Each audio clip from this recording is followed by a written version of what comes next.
Assalamualaikum warahmatullahi wabarakatuh, saudara. Saat ini Anda sedang menyaksikan Sumatera Barat hari ini bersama saya M. Oscar Surya Yoga. Dan saya Lugiana Salsabila. Berbagai informasi menarik telah dirangkum oleh tim redaksi kami. Dan saudara, Sumatera Barat hari ini juga dapat Anda saksikan di YouTube channel TVRI Sumatera Barat dan media sosial TVRI Sumatera Barat lainnya. Berikut kita saksikan cuplikan topik utama untuk hari ini.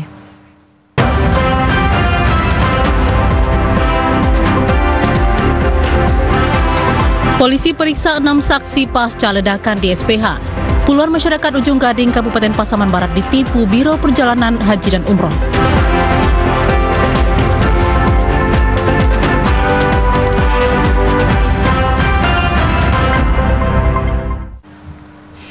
Di informasi pertama, saudara, hari kedua pasca ledakan di Rumah Sakit Semen Padang, pihak kepolisian telah memeriksa 6 saksi untuk mengumpulkan data-data penyebab ledakan. Ke-6 orang yang diperiksa yakni 3 orang dari teknisi dan 3 orang dari petugas keamanan rumah sakit. Hingga saat ini pihak kepolisian terus melakukan penyelidikan terhadap penyebab ledakan yang terjadi di Rumah Sakit Semen Padang. Hari kedua pasca ledakan, pihak kepolisian telah memeriksa 6 saksi terkait kejadian tersebut. Dari ke-6 orang yang diperiksa yakni manajer teknisi beserta 2 orang anggotanya dan 3 orang dari pihak keamanan rumah sakit. Berdasarkan penyelidikan pihak kepolisian, ledakan yang terjadi di Rumah Sakit Semen Padang diduga akibat ledakan pada instalasi AC sentral yang terjadi pada gedung lantai 1 karena adanya perbaikan di lantai 7 tepatnya pada sentral AC rumah sakit. Kapolresta Padang Kombes Pol Ferry Harahap berharap penyelidikan untuk mengetahui penyebab ledakan di Rumah Sakit Semen Padang itu cepat diketahui agar rumah sakit bisa diperbaiki dan kembali bisa melayani masyarakat yang ingin berobat. 3 dari tim teknis, kemudian 3 dari security, ya itu yang mengetahui mungkin siapa yang ke sana, siapa yang berada di atas, karena kan terkait dengan barang bukti yang kita peroleh apa, Pak? Sudah kita ambil keterangan awal ya. Pekerja AC ini dia tim teknis yang memang bertanggung jawab untuk perawatan AC. Ada manajer, ada anggotanya sebanyak 2 orang, jadi 3. Kalau dari khusus teknis perawatan AC, 3 orang yang sudah kita ambil. Akibat ledakan, pihak Rumah Sakit Semen Padang telah memindahkan seluruh pasien-pasien rawat inap ke rumah sakit lainnya yang ada di Kota Padang, di antaranya Rumah Sakit M. Jamil Padang, J. Sudarso, dan Siti Hawa. Demikian laporan Redo J. Yusman, TVRI Sumatera Barat. Sementara itu, saudara, pasca terjadinya ledakan di Rumah Sakit Semen Padang, pihak rumah sakit membuka posko layanan darurat yang didirikan di parkiran rumah sakit. Pelayanan darurat ini bertujuan untuk memberikan informasi dan pelayanan pasien rawat jalan yang telah terjadwal melakukan kontrol kesehatannya. Pasca ledakan, pihak Rumah Sakit Semen Padang mendirikan posko layanan darurat dengan tenda yang didirikan di parkiran rumah sakit. Posko layanan darurat ini bertujuan untuk memberikan layanan kepada pasien rawat jalan yang telah terjadwal melakukan pemeriksaan kesehatan. Untuk melayani pasien, pihak rumah sakit tetap menyiapkan tenaga kesehatan lengkap seperti dokter, perawat, dan tenaga medis lainnya. GM Corporate Communication Semen Padang Hospital Dewi Nancy mengatakan posko layanan darurat ini didirikan akibat bangunan rumah sakit belum bisa dipakai karena masih digunakan untuk penyelidikan penyebab terjadinya ledakan oleh pihak kepolisian. Posko layanan darurat yang didirikan pihak rumah sakit juga berfungsi memberikan informasi kepada pasien ketika mendapatkan rujukan ke rumah sakit lainnya. Pihak rumah sakit mencatat lebih kurang 18 orang menjadi korban luka-luka akibat ledakan di Rumah Sakit Semen Padang tersebut. Korban yang terdampak dari ini, kalau yang terdampak itu korban jiwa tidak ada, tapi ada korban luka-luka, luka ringan, luka robek itu ada 7 orang. Robek kebetulan kita rujuk ke rumah sakit terdekat karena butuh penanganan penjahitan. Kemudian 8 orang itu luka lecet, itu kita amankan di sini dan bisa dipulangkan. Dan 3 lagi itu adalah pasien HD, pasien cuci darah purna, sedang melakukan tindakan tapi sudah selesai, agak shock dengan kejadian. Nah itu kita observasi, alhamdulillah kondisinya aman, bisa dipulangkan. Sementara itu, pihak Rumah Sakit Semen Padang dinyatakan berhenti sementara beroperasional hingga penyelidikan yang dilakukan oleh pihak kepolisian selesai. Demikian laporan Redo J. Yusman, TVRI Sumatera Barat. Saudara, sebuah mobil pick-up warna putih mengalami kecelakaan tunggal di Jalan Meninjau menuju Lubuk Basung. Akibat kejadian tersebut, supir mengalami luka serius dan langsung dilarikan ke Rumah Sakit Lubuk Basung. Kecelakaan tunggal dialami sebuah mobil pick-up warna putih di Jorong Ayati Goraso, Nagari Koto Malintang, Kabupaten Agam. Mobil dengan nomor polisi BA9544GN bermuatan panen ikan nila hendak dibawa ke sebuah tempat pengiriman dari arah Meninjau menuju Lubuk Basung. Andi, salah seorang saksi, mengatakan kecelakaan yang membuat mobil pick-up tersebut hancur bagian depan menyebabkan sopir mengalami luka yang serius dan langsung dilarikan ke rumah sakit terdekat. Sopir mobil pick-up itu diduga kencang mengendarai mobilnya saat di tikungan. Akibatnya mobil yang dikendarai terbalik dan membuat barang bawaannya berserakan. Kejadian tersebut sempat membuat histeris masyarakat setempat yang melihat. Sejumlah pemuda langsung membantu korban dan kendaraan yang terbalik di tengah jalan. Sedangkan ikan-ikan yang berserakan kembali dikumpulkan untuk diserahkan kepada pemiliknya. Dari Kabupaten Agam, demikian laporan Rudi Yudhistira, TVRI, Sumatera Barat. Saudara, akibat hujan disertai angin kencang, sebuah pohon berjenis teram besi tumbang menghambat akses jalan di Kelurahan Olo Ladang, Kecamatan Padang Barat. Tidak ada korban jiwa dalam peristiwa tersebut, namun kerugian mencapai 5 juta rupiah karena pohon tumbang tersebut juga merusak aliran listrik dan pagar rumah warga. Sebuah pohon berjenis teram besi dengan panjang 20 meter dan berdiameter 100 cm tumbang menghambat akses jalan di Kelurahan Olo Ladang, Kecamatan Padang Barat. Selain menghambat akses jalan, pohon tumbang itu juga merusak aliran listrik dan menimpa pagar rumah warga setempat. Mendapatkan laporan dari masyarakat, tim gabungan dari BPBD, Damkar, Satpol PP, serta TNI Polri menuju lokasi kejadian untuk melakukan evakuasi kayu. Dengan mesin pemotong kayu, tim gabungan berjibaku melakukan evakuasi pohon yang berukuran besar tersebut dan pohon dapat dievakuasi lebih kurang selama 1 jam. Tidak ada korban jiwa dalam peristiwa tersebut, namun kerugian ditaksir mencapai 5 juta rupiah. BPBD menghimbau kepada masyarakat untuk waspada terhadap cuaca ekstrim yang bisa memicu pohon tumbang, banjir, dan longsor yang diprediksi terjadi beberapa hari ke depan di Kota Padang. Demikian laporan Redoja Yusman, TVRI Sumatera Barat. Saudara, 40 orang korban penipuan Biro Perjalanan Haji Plus dan Umroh Rabu kemarin melapor ke SPKT Polres Pasaman Barat. Korban dijanjikan berangkat ke Tanah Suci pada bulan November tahun 2020 lalu. Namun hingga saat ini belum kunjung diberangkatkan. Para korban mengalami kerugian mencapai ratusan juta rupiah. Pada Rabu sore, puluhan masyarakat Ujung Gading yang menjadi korban penipuan Biro Perjalanan Haji dan Umroh melapor ke SPKT Polres Pasaman Barat.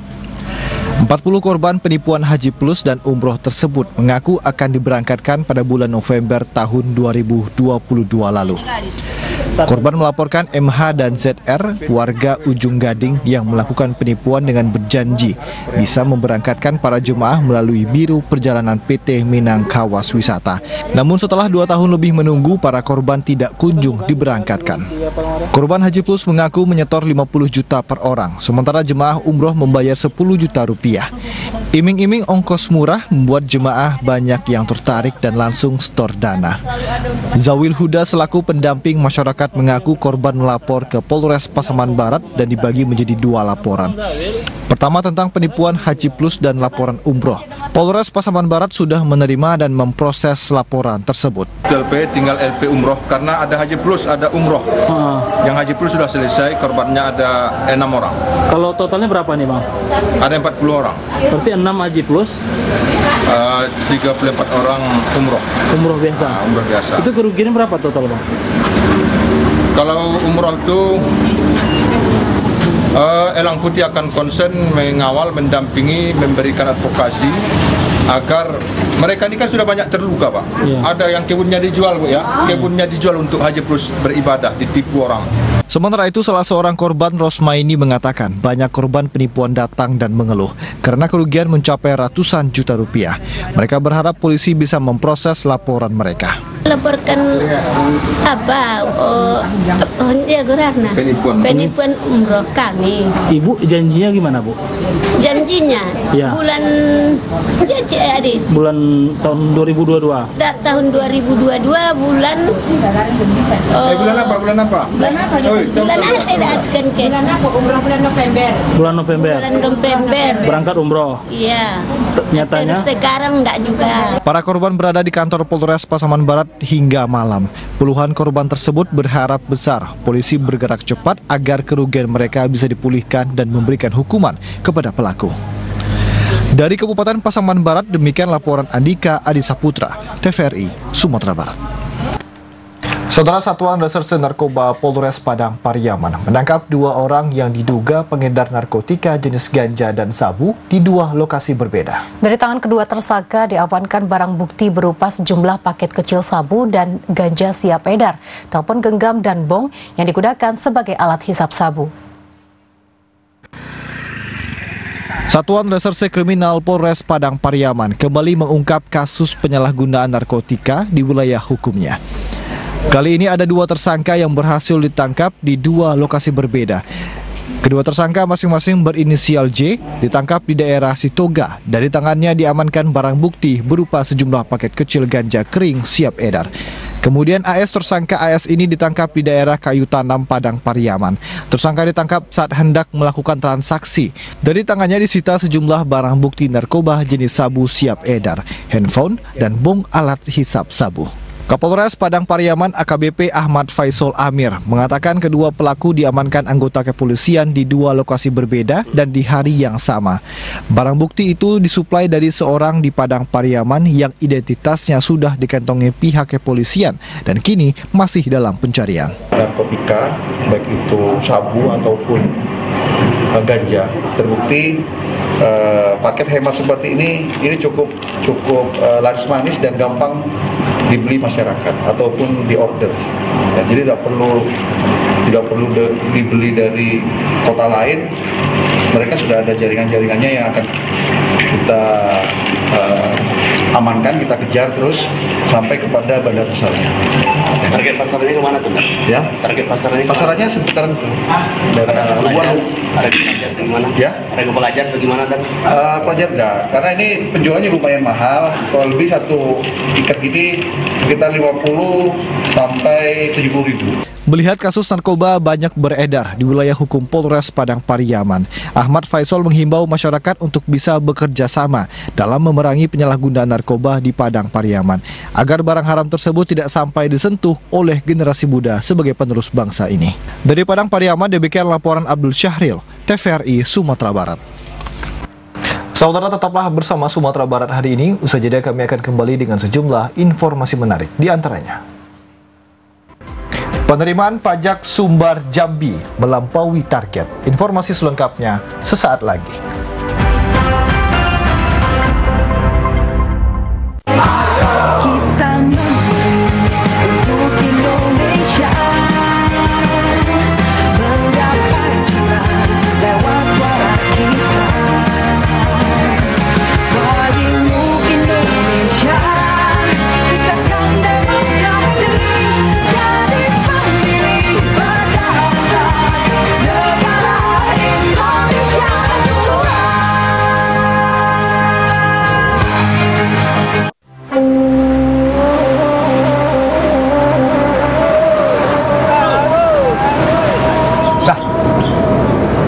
Bagi tanggapan titik secara bagus. Abu yang banyak pagi tadi. Sama Pak Mai, Pak Bisa. Siapa lah? Kita ini kan mau pemilu nih Bapak. Ya betul bulan 2. Mana kalau kita pilih pemimpin yang pro nelayan. Setuju ya. Assalamualaikum. Waalaikumsalam. Tadi kedengaran ngomong-ngomong tentang pemimpin. Kenapa susah? Kalau saya pilih aja yang ini. Saya? Yang ini. Oh yang ini? Iya. Kalau saya ada itu Pak. Apa itu janji-janji yang ada? Kita perlu milih pemimpin yang pro nelayan ya Pak Maya. Pemimpin yang ini berubah semuanya, memperhatikan rakyat, memperhatikan nelayan, itu maunya. Alah, cuma janji-janji tuh Pak Adang, nggak ada buktinya. Mana buktinya? Ayo kita buktikan saja nanti 14 Februari. Ayo, siapa takut? Ayo.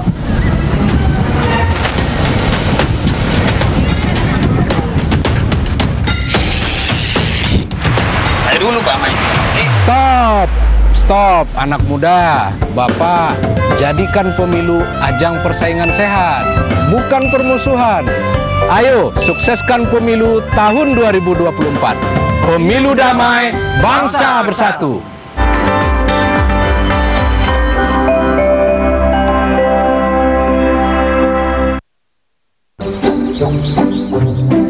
Jadi, Bapak Ibu sekalian, memang untuk penyaluran set-top box gratis wilayah ini, kamilah penanggung jawabnya. Benar, LPS lah yang berkomitmen menyediakan bantuan STB untuk rumah tangga miskin. Perkiraan jumlah rumah tangga miskin 6,7 juta. Ini sesuai PP 46 tahun 2021. Kominfo pun juga ikut dalam penyaluran STB. Pemerintah mempersiapkan sekitar 1 juta bantuan STB. Walah, jadi wilayah ini tanggung jawab TV swasta. Iya. Nah, jika Bapak Ibu ingin memantau info penyaluran STB, bisa lihat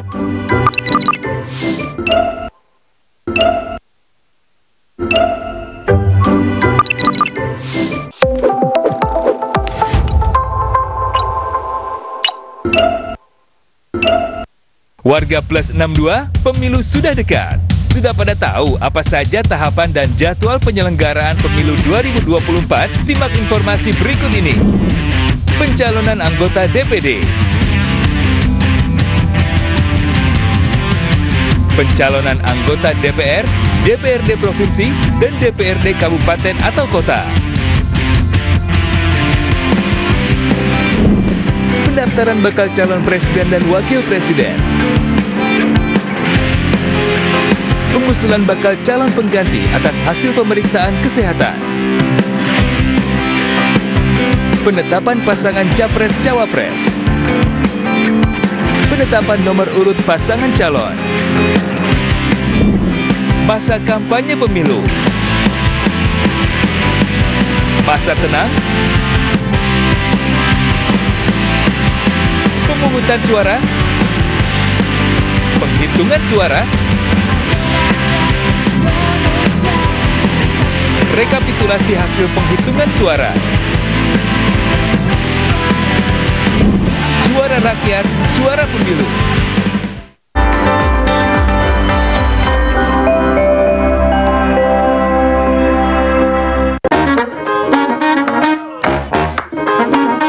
Halo, aku Modi, sobat digitalmu.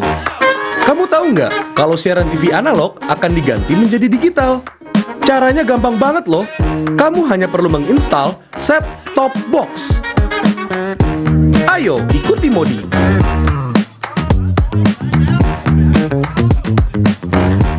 Siaran TV digital membuat gambar televisimu menjadi lebih bersih.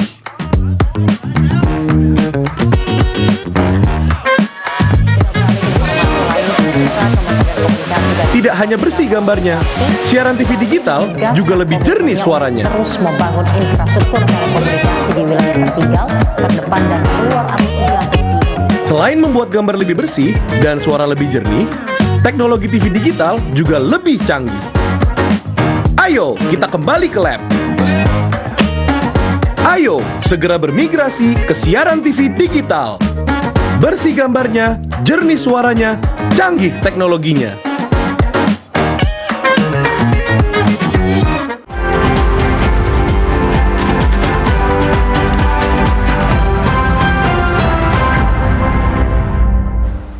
Terima kasih saudara, Anda masih bersama Sumatera Barat hari ini. Kita masuk ke informasi selanjutnya. Erupsi Marapi sampai saat ini belum mempengaruhi aktivitas warga, khususnya di Kecamatan Pariangan. Warga masih beraktivitas normal meski sedikit ketakutan saat erupsi mengeluarkan suara dentuman. Nagari Pariangan di Tanah Datar menjadi salah satu nagari yang berdekatan langsung dengan kawah Fairbank Gunung Marapi. Dari nagari ini, jarak antara kawah dan jorong terakhir hanya sejauh 5-6 km. Erupsi Marapi belum mengganggu aktivitas warga dan masih berjalan normal. Meski demikian, warga mengaku sedikit ketakutan terlebih saat erupsi Marapi mengeluarkan suara dentuman yang begitu keras. erupsi Gunung Merapi kepada masyarakat. Tentu untuk pertanian alhamdulillah sampai saat ini tetap baik-baik saja. Ini itu untuk sementara. Kalau daerah yang berisiko itu daerah mana saja kalau di kecamatan ini? Kalau untuk di Kecamatan Pariangan, daerah yang agak berisiko yang pertama itu Nagari Pariangan itu Jorong Guguk, dan kemudian Nagari Sungai Jambu itu jorongnya yang di pos agak dekat, lebih kurang itu 7 km jaraknya dari kaki Gunung Merapi. Berdasarkan catatan pihak kecamatan, dari 5 nagari di Kecamatan Pariangan, 2 jorong beresiko tinggi terhadap ancaman letusan Merapi. Kedua jorong tersebut yaitu Jorong Guguk dan Jorong Padang Panjang di Nagari Pariangan, di mana jumlah penduduk terdata sebanyak 2.340 jiwa. Suaranya terdengar jelas, ini abu vulkaniknya nyampe ke sini. Nyampe ke sini. Itu hampir tiap hari itu bagaimana ini? Kemarin ya tiap hari, sekarang udah nggak begitu apa lagi kan, nggak begitu aktif abu vulkannya di sini. Iya. Mengantisipasi bencana erupsi Merapi, berbagai persiapan mitigasi bencana pun telah dipersiapkan oleh pihak kecamatan bersama Forkopimca, seperti menyiapkan titik pengungsian dan menentukan jalur evakuasi. Demikian laporan Erika Yulidra Marta, TVRI Sumatera Barat. Saudara, memasuki musim kemarau dan cuaca panas 2 minggu terakhir, Satpol PP dan Damkar Pasaman Barat minta masyarakat waspada terhadap kebakaran lahan dan permukiman. Pencegahan sumber api dan alat listrik perlu ditingkatkan agar tidak menimbulkan kebakaran. Luasnya area perkebunan dan banyaknya daerah gambut membuat potensi kebakaran lahan di Pasaman Barat menjadi tinggi. Sementara kawasan permukiman juga harus lebih waspada karena cuaca di Pasaman saat ini sangat panas. Satpol PP dan Damkar Pasaman Barat meminta semua masyarakat di kawasan permukiman dan lahan bisa menjaga sumber api, baik saat mengolah lahan atau berada di rumah, karena panas dan cuaca saat ini bisa memicu kebakaran. Satpol PP dan Damkar mengajak semua pihak saling menjaga, termasuk perusahaan atau petani di sekitar kawasan hutan lindung. Pembukaan lahan dengan cara dibakar sangat dilarang. Sebagai pencegahan, pemerintah juga menyediakan pos damkar di beberapa titik dengan armada dan personil yang siaga 24 jam. Bahkan kegiatan pembakaran sampah juga perlu diwaspadai. Petugas juga menggelar sosialisasi kepada masyarakat dan menyebarkan nomor posko, agar gerakan bisa lebih cepat saat terjadi kebakaran, terutama di permukiman. Polisi Mumpalaga dan Kebakaran tentu mengharap dan menghimbau kepada seluruh masyarakat, ya, terutama kita di sini adalah daerah perkebunan dan pertanian, ya, untuk tidak melaksanakan pembakaran lahan untuk membersihkan lahan pertaniannya. Maka untuk lebih hati-hatinya untuk menggunakan pembakaran dilakukan di lahan-lahan pertanian sehingga tidak nanti terjadi kebakaran lahan yang tidak kita inginkan. Berdasarkan pantauan di lapangan, kondisi cuaca dan udara di Pasaman Barat sangat panas 2 minggu terakhir. Bahkan hujan tidak turun membuat aktivitas masyarakat terganggu. Dari Kabupaten Pasaman Barat, Andika Disaputra, TVRI Sumatera Barat. Kita ke informasi lain, saudara. Pada Januari 2024, Sumatera Barat mengalami deflasi atau inflasi minus sebesar 0,32%. Sementara inflasi Sumatera Barat year on year tercatat sebesar 2,57%.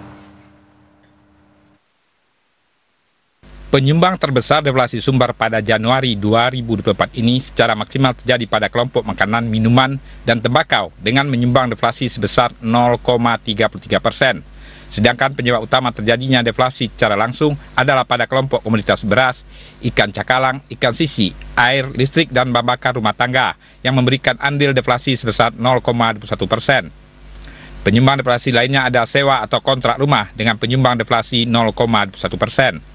Kepala BPS Sumbar Sugeng Arianto menyebutkan penyumbang deflasi Januari tahun 2024 ini dipicu oleh ketersediaan kelompok makanan utama yang sempat naik karena kekurangan pasokan.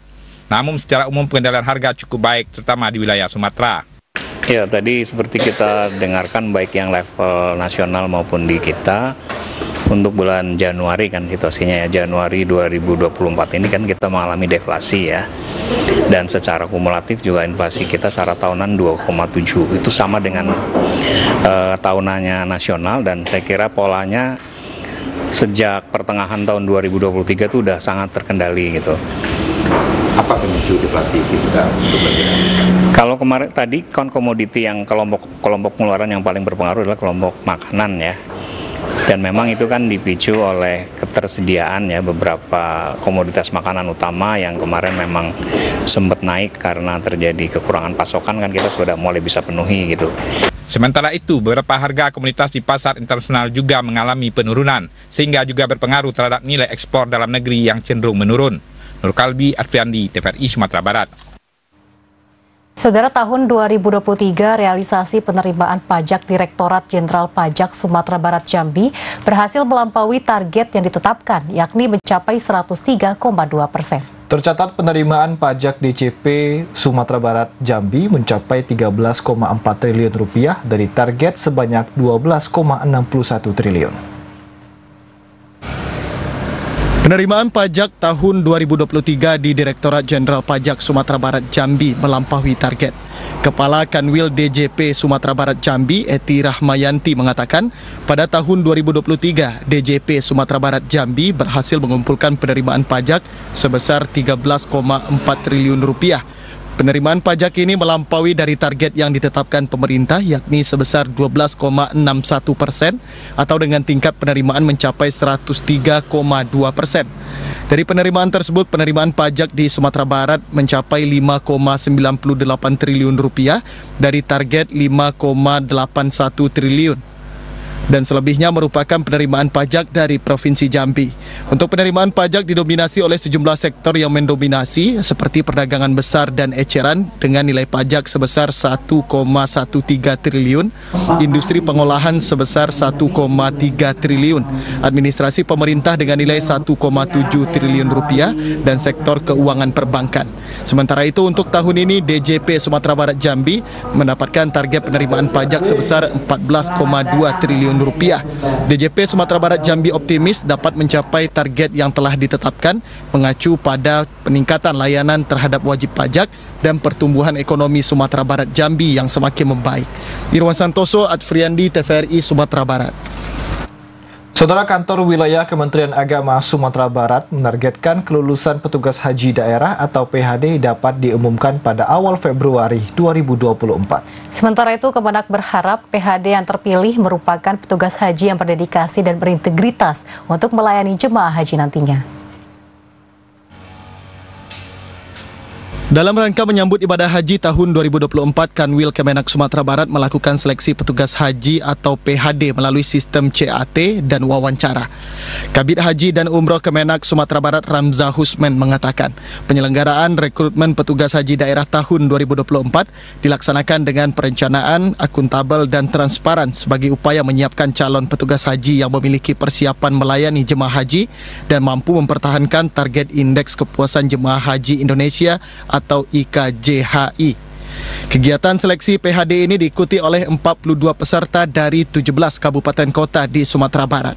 Saat ini Kemenak Sumatera Barat sedang melakukan rekapitulasi hasil CAT dan wawancara peserta PHD, dan hasil kelulusan PHD akan diumumkan pada awal Februari 2024. Dari seluruh peserta, nantinya Kemenak Sumatera Barat akan menetapkan 36 PHD yang ditugaskan untuk mendampingi 12 kloter haji, sehingga setiap kloter akan didampingi oleh 3 orang petugas haji daerah. Kita sudah melaksanakan tes CAT dan wawancara terhadap 42 orang yang mendaftar sebagai PHD, yaitu pembimbing haji daerah.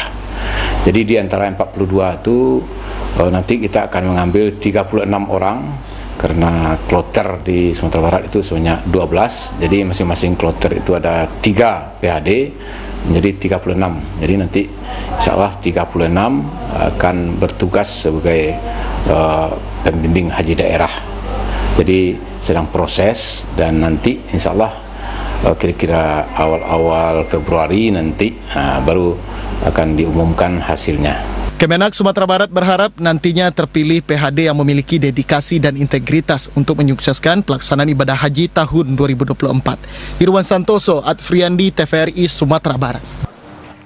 Saudara, berikut kita ikuti informasi terkait tahapan pelaksanaan pemilu serentak tahun 2024 dalam segmen Cerdas Memilih.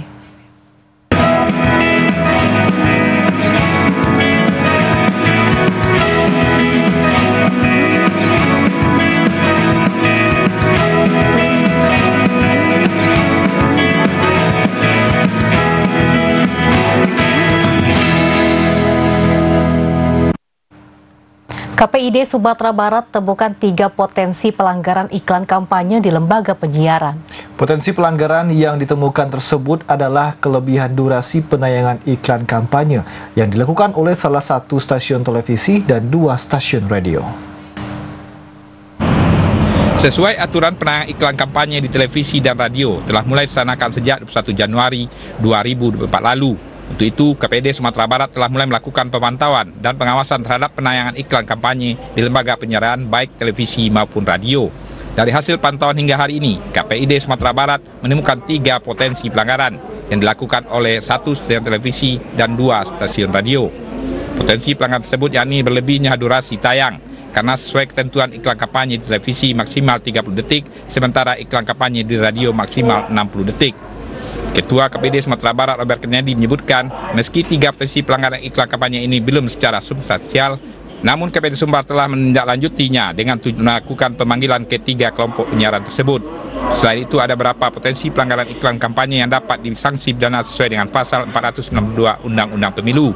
Di antaranya pelanggaran iklan kampanye di luar jadwal, iklan kampanye yang menghujat serta adanya unsur sara.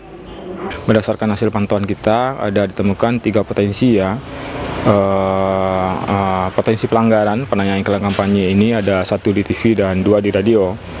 Kemudian kita sudah melakukan tahapan yang sesuai dengan peraturan yang ada untuk dilakukan evaluasi ya kepada lembaga penyiaran, dan kita sudah panggil untuk mengklarifikasi ya terkait potensi pelanggaran tersebut.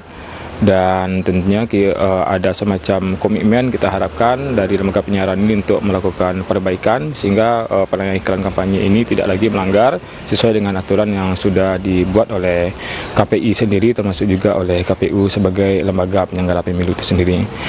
KPID Sumbar berharap seluruh lembaga dan stasiun penyiaran yang ada di Sumatera Barat agar bersifat netral dan tidak memihak, serta dapat memberikan pendidikan politik kepada masyarakat.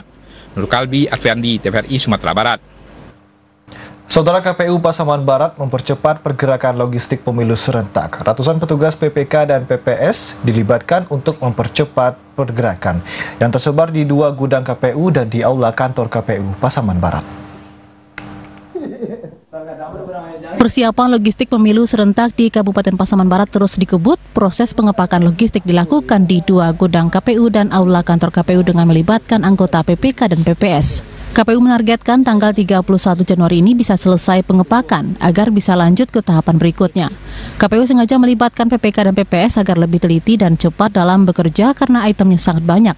Satu persatu kotak suara diisi dengan item sesuai aturan. Item isi terlihat dicek beberapa kali oleh petugas agar sesuai dengan kebutuhan di masing-masing TPS. Ketua KPU Pasaman Barat Alfi Syahrin mengatakan 2 gudang dan aula KPU dimaksimalkan untuk persiapan logistik. Karena waktu sudah sangat mendesak, petugas juga melibatkan pihak keamanan dan Bawaslu. KPU optimis bisa melaksanakan persiapan sesuai dengan tahapan yang ada karena logistik dan SDM pemilu sangat penting, menjadi kebutuhan dasar saat pemilu 14 Februari mendatang. Packing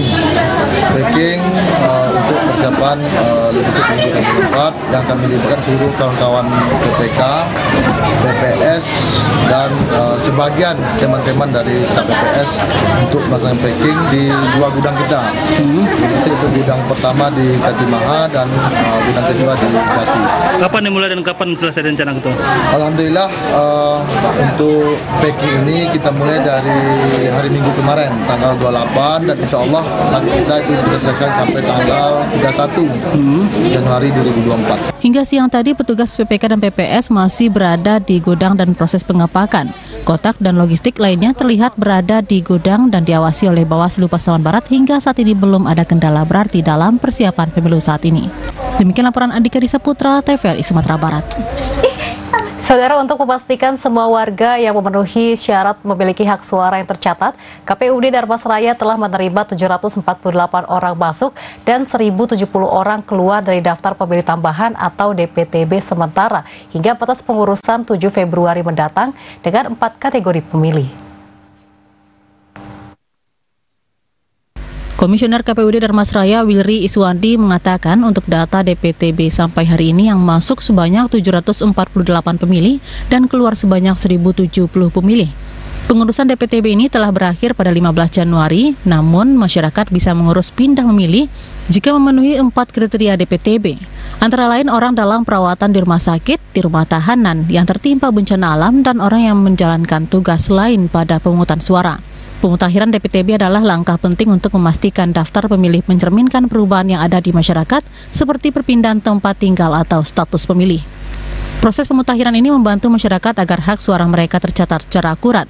Langkah ini bertujuan untuk menjaga keakuratan dan integritas daftar pemilih dalam persiapan pemilihan umum tahun 2024.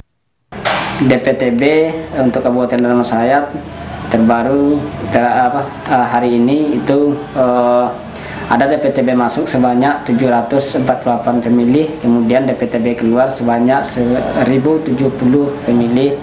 Nah, untuk pengurusan DPTB ini yang 9 kriteria itu kita sudah tutup pada tanggal 15 Januari kemarin. Kemudian untuk pelayanan DPTB ini itu ada 4 kriteria yang bisa kita layani sampai tanggal 7 Februari mendatang. Masyarakat diimbau untuk mengikuti prosedur yang ditetapkan dalam mengurus DPTB guna memastikan hak suara pemilih tercatat dengan benar. Demikian laporan Muhammad Didit, TVRI Sumatera Barat. Saudara, pemilu 2024 saat ini sudah memasuki H-13. KPU Kota Solo terus mematangkan persiapan dengan melakukan simulasi pemungutan suara dan perhitungan suara. KPPS lagi menghitung. Pemilu serentak tahun 2024 yang bertepatan 14 Februari 2024 tinggal hitungan hari. KPU Kota Solo terus mematangkan berbagai persiapan untuk memastikan pemilu berjalan lancar dan sesuai aturan serta prosedur. Untuk itu KPU Kota Solo melakukan simulasi pemungutan dan penghitungan suara pemilu 2024. Simulasi langsung diperankan oleh petugas KPPS. Simulasi ini dilaksanakan di TPS 01 Kecamatan Lubuk Sikarah. Komisioner KPU Kota Solo, Tommy Farto, mengatakan simulasi pemungutan dan hitungan suara merupakan ikhtiar KPU agar penyelenggara di tingkat KPPS dan juga masyarakat bisa paham tentang teknis penyelenggaraan pemilu sesuai aturan terbaru. Dengan simulasi ini diharapkan dapat mengantisipasi agar tidak ada kesalahan dalam pelaksanaan pada 14 Februari 2024 nanti. Dalam proses pemilihan disimulasikan ada 30 masyarakat yang terdaftar dalam daftar pemilih tetap atau DPT, DPTB, dan DPK. Masyarakat pemilih kemudian membawa formulir C pemberitahuan dan KTP elektronik untuk bisa menyalurkan suara. Di tengah proses pemilihan tersebut juga disimulasikan adanya kemungkinan-kemungkinan gangguan dalam proses pemilihan yang berlangsung, termasuk juga dengan potensi masyarakat yang tidak masuk kategori pemilih di TPS setempat. Hari ini sedang melaksanakan kegiatan simulasi pemungutan dan kegiatan ini dilaksanakan di TPS Real bertempat di Gedung Hubungan Tigo Balai. Di sini adalah TPS 001 Kelurahan KTK Kecamatan Lubuk Sikarah. Nah, hari ini kita melaksanakan simulasi real yang kita undang seluruh PPK PPS dan juga Ketua KPPS, dan juga kita mengundang Forkompinda dan OPD terkait, bagaimana mereka semuanya bisa menyaksikan bagaimana proses pemungutan dan penghitungan suara yang kira-kira di hari H akan seperti inilah pelaksanaannya, kira-kira begitu. Sementara itu terhadap simulasi ini diharapkan bisa menyamakan persepsi KPPS dalam pelaksanaan tugas nantinya, serta siap dengan berbagai resiko atau potensi gangguan. Harapannya pemilih berjalan lancar, aman, ramai, dan sesuai aturan. Dari Kota Solo, Adi Pratama Setiawan, Stasiun TVRI Sumatera Barat melaporkan. Saudara, KPU Kota Payakumbuh mengingatkan jajaran hingga ke tingkat kelurahan untuk tidak melakukan kesalahan dalam proses pemungutan dan penghitungan suara dalam pemilu serentak tahun 2024, sehingga hasil pemilu dapat diterima oleh semua masyarakat dari segi hasil maupun proses. Mensukseskan seluruh tahapan pemilu serentak tahun 2024, Komisi Pemilihan Umum atau KPU Kota Payakumbuh terus melakukan sosialisasi tahapan ke berbagai lapisan masyarakat, termasuk melaksanakan simulasi pemungutan dan penghitungan suara pemilu tahun 2024. KPU menyebutkan simulasi yang digelar adalah gambaran sebenarnya terhadap pemilu serentak yang akan digelar 14 Februari 2024 nanti. Untuk itu diharapkan tidak terjadi kesalahan apapun saat hari pelaksanaan nanti, sehingga seluruh tahapan pemungutan dan penghitungan suara berjalan dengan baik dan sesuai aturan. Selain itu, dengan kehadiran banyak unsur saat simulasi pemilu serentak yang digelar di TPS di Kecamatan Payakumbuh Timur, termasuk Niniak Mamak Nagari Tiakar, dapat meningkatkan partisipasi masyarakat, termasuk anak kebanyakan di Nagari Tiakar. Hari ini KPU Kota Payakumbuh juga melakukan simulasi. Tentunya seperti itu, semua harus bekerja sesuai dengan aturan, KPPS-nya menunaikan kewajibannya, tertib dan rapi, dan bisa menciptakan pemilu yang berintegritas dari hasil yang dapat dipercaya dan prosesnya juga dapat dipertanggungjawabkan. KPU juga menyebutkan KPPS memiliki peran penting dalam pelaksanaan pemungutan dan penghitungan suara sehingga diharapkan dapat melaksanakan tugas dengan baik.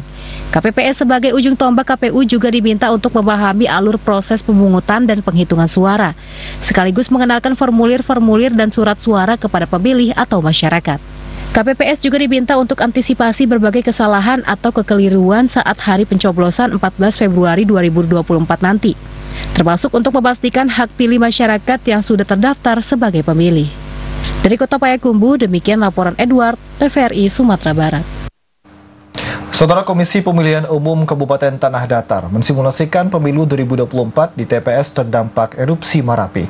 Terdapat 100 TPS yang akan terdampak bencana jika Marapi mengalami erupsi pada saat hari pencoblosan dan perhitungan surat suara.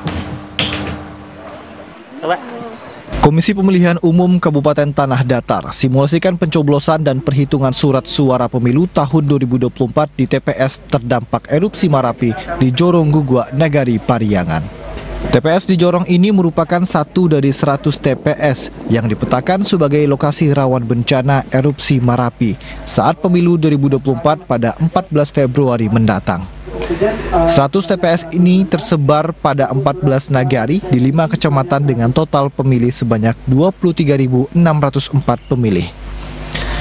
Adapun kecamatan yang diperkirakan terdampak seperti Sapulah Koto, Batupuh, Pariangan, Sungai Tarap, dan Salim Paung.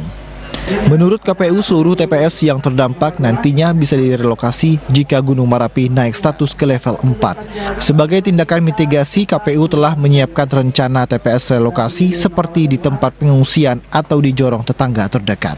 Dalam simulasi ini memang posisi dan lokasi itu sesuai dengan arahan yang disampaikan oleh pimpinan kita di KPU RI, di mana lokasi yang diambil adalah tempat yang pada prinsipnya memiliki angka partisipasi yang cukup sedang, tidak dilaksanakan di pusat kota, jadi dapat menarik perhatian publik di sekitaran tempat lokasi ini. Terlebih juga kita pada saat ini di Kabupaten Tanah Datar karena ada musibah erupsi Gunung Merapi dan langsung kita melaksanakan kegiatan ini tepat di titik kaki Gunung Merapi ini. Dalam kesempatan tersebut, KPU juga mengenalkan aplikasi Sirekap sebagai media perhitungan surat suara kepada PPS dan KPPS di Kecamatan Pariangan. Dari Kabupaten Tanah Datar, demikian laporan Erika Yulidra Marta, TVRI Sumatera Barat.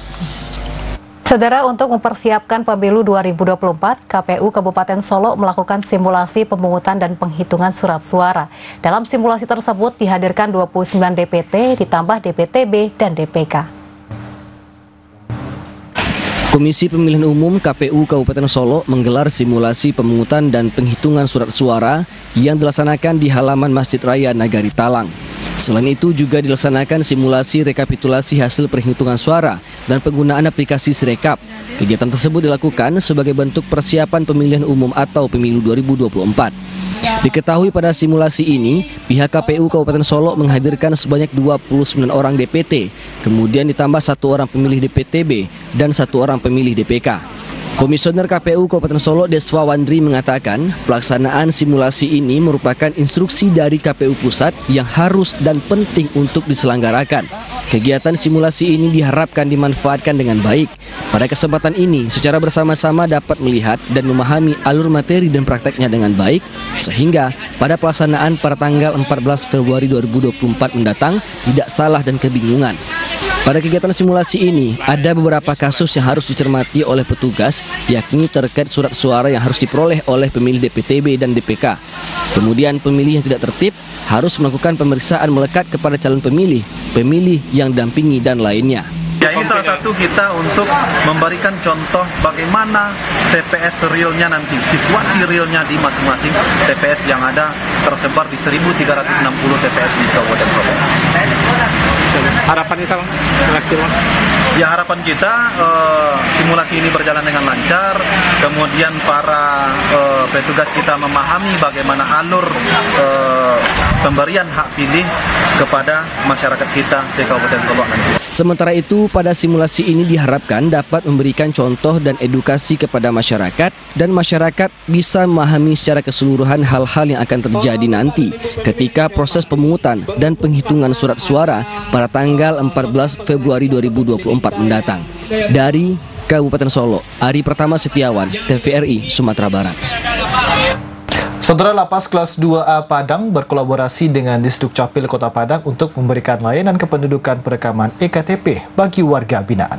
Layanan ini diberikan sebagai upaya agar warga binaan dapat berpartisipasi dan menyalurkan hak suaranya pada pemilu serentak 2024. Dalam rangka mensukseskan pelaksanaan pemilu 2024, Lapas Kelas 2A Padang memfasilitasi perekaman IKTP bagi sejumlah warga binaan. Perekaman IKTP warga binaan dilakukan melalui kolaborasi pihak Lapas Padang dengan Disduk Capil Kota Padang. Kabid Pelayanan Pendaftaran Penduduk Disduk Capil Padang Syafrida mengatakan, perekaman IKTP guna memastikan seluruh warga binaan di Lapas mendapatkan NIK dan KTP sebagai syarat untuk menyalurkan hak suaranya di pemilu 2024. Perekaman IKTP diawali dengan perekaman biometrik warga binaan, sehingga diketahui warga binaan tersebut memiliki nomor induk kependudukan atau tidak. Jika WBP tidak memiliki NIK, akan dilanjutkan dengan perekaman IKTP untuk mendapatkan NIK dan IKTP.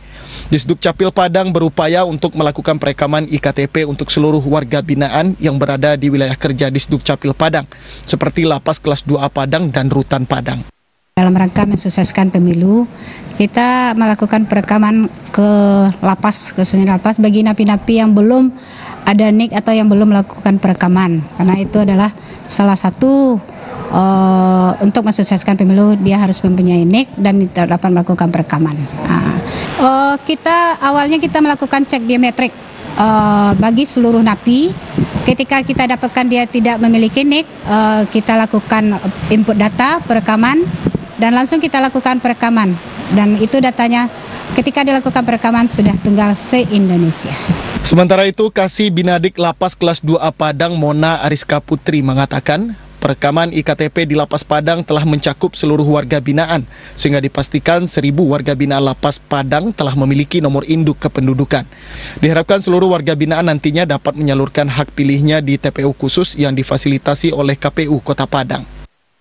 Kita bekerja sama dengan Capil Kota Padang, kemudian melakukan beberapa perekaman identitas kependudukan bagi WBP kita yang belum punya NIK, kemudian juga melakukan uji ulang biometrik itu untuk kevalidan data identitas kependudukan mereka gitu. Jadi semua program yang diikuti ini yang mulai dari pengumpulan data, kemudian perekaman biometrik itu memang ujungnya nanti untuk mensukseskan dan juga partisipasi kami dalam mensukseskan pemilu juga ke depannya di tahun 2024 ini. Tidak hanya mensukseskan pemilu, nomor induk kependudukan bagi warga binaan juga diharapkan dapat membantu warga binaan untuk mendapatkan layanan kependudukan dan jaminan sosial lainnya sebagai warga negara. Irwan Santoso, Joni Bakri, TVRI Sumatera Barat. Saudara, Korem 032 Wirabraja kembali melaksanakan kegiatan apel gelar pasukan pengamanan pemilu tahun 2024 guna memastikan kesiapan prajurit TNI dalam melakukan pengamanan pemilu 2024. Danrem 032 Wirabraja menilai meski Sumatera Barat pada umumnya merupakan daerah aman dan kondusif, namun kesiapan prajurit perlu dilakukan guna mengantisipasi gangguan yang dapat menghambat penyelenggaraan pemilu. Beginilah pelaksanaan apel gelar pasukan pengamanan pemilu 2024 bersama Panglima TNI secara online dalam rangka memastikan kesiapan prajurit TNI untuk pengamanan pelaksanaan pemilu serentak tahun 2024 di ruang terbuka hijau Imam Bonjol, Kota Padang. Dan Rem 032 Wirabraja Brigjen TNI Ryan Obersil mengatakan, apel gelar pasukan untuk mengetahui kesiapan seluruh Satgas PAM secara keseluruhan, baik prajurit, material maupun sarana pendukung lainnya guna melaksanakan pengamanan dalam rangka pengamanan pemilu 2024 sehingga berjalan aman dan lancar. Untuk wilayah Sumatera Barat, Korem 032 Wirabraja menyiagakan sekitar 5.000 personil dan akan ditambah sesuai dengan kondisi di lapangan. Brigjen TNI Ryan Obersil menilai meski pada umumnya Sebenarnya wilayah Sumatera Barat aman dan kondusif, namun terdapat sejumlah potensi gangguan khususnya untuk mengantisipasi dampak bencana ekologis yang dapat menghambat pelaksanaan pemilu. Selain itu, Danrem juga menekankan agar prajurit siap dalam menjaga keamanan dan kenyamanan masyarakat di TPS, khususnya masyarakat di sekitar lereng Marapi yang terdampak erupsi. Dan alhamdulillah hari ini kita mengecek kesiapan khusus TNI, Angkatan Darat, Laut maupun Udara. Nah, harapan kita ke depan dalam apel ini, yang pertama kita menunjukkan kepada masyarakat sekitar bahwa kita siap untuk mendukung atau mensukseskan penyelenggaraan pemilu tahun 2024 ini. Jadi masyarakat nggak usah takut, nggak usah resah, semua akan kita amankan. Tentu kami tidak sendiri, artinya kami juga membantu pihak kepolisian bersama dengan yang lain-lainnya juga. Sementara itu, Korem 032 Wirabraja juga memastikan penyaluran logistik pemilu berjalan aman dan lancar, termasuk di Kabupaten Kepulauan Mentawai. Dan Rem 032 Wirabraja juga menghimbau agar seluruh prajurit tetap menjaga netralitas di pemilu 2024. Irwan Santoso, Joni Bakri, TVRI Sumatera Barat. Saudara, tetaplah bersama Sumatera Barat hari ini. Usai jeda, kami akan kembali dengan sejumlah informasi menarik lainnya, di antara tentang lomba robot manfaatkan teknologi secara positif. Informasi selengkapnya sesaat lagi. Tetaplah bersama kami. Kita untuk Indonesia mendapat kita lewat suara kita.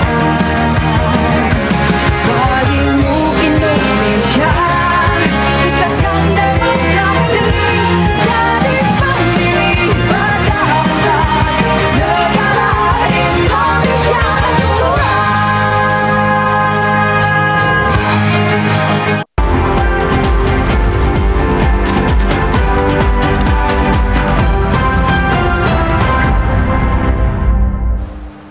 Terima kasih Anda masih bersama kami, saudara. Kita ke informasi selanjutnya.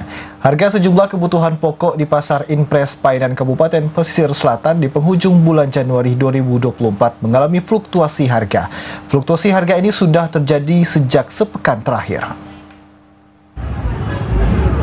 Salah seorang pedagang, Ikal, mengatakan harga sejumlah kebutuhan pokok saat ini ada yang mengalami kenaikan dan ada yang mengalami penurunan harga sejak sepekan terakhir.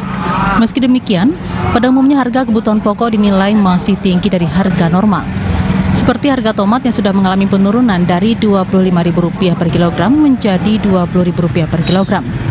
Meski mengalami penurunan harga, namun harga tomat saat ini masih tergolong tinggi dari harga normal yang biasanya Rp10.000 per kilogram. Sementara untuk harga cabai kondisinya masih sama dengan harga sepekan terakhir. Harga cabai merah keriting masih di harga Rp50.000 per kilogram, cabai hijau Rp30.000 per kilogram, dan cabai rawit Rp40.000 per kilogram. Untuk bawang putih juga terbilang tinggi, yakni Rp40.000 per kilogram. Sedangkan untuk bawang merah justru mengalami penurunan harga yang kini dijual per kilogramnya Rp20.000. Mungkin karena faktor cuaca, Bang, jadi barang-barang sekarang sedikit yang masuk, Bang. Kayak tomat ini kemarin mengalami kenaikan, Bang, Rp25.000 kemarin. Sekarang sudah turun jadi Rp20.000, tapi masih naik harganya, Bang. Yang normalnya Rp10.000 sekarang udah Rp20. Lalu cabai itu, Bang, tapi yang sebelumnya 30-an yang normalnya sekarang udah mau 10 sekilo.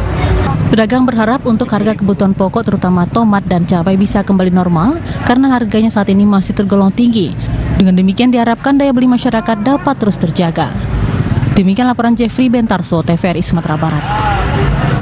Saudara, informasi tadi sekaligus menutup perjumpaan kita pada hari ini. Saya Lugiana Salsabila. Dan saya M. Oscar Surya Yoga. Mewakili kerabat kerja yang bertugas, pamit undur diri dan terima kasih atas kebersamaan Anda.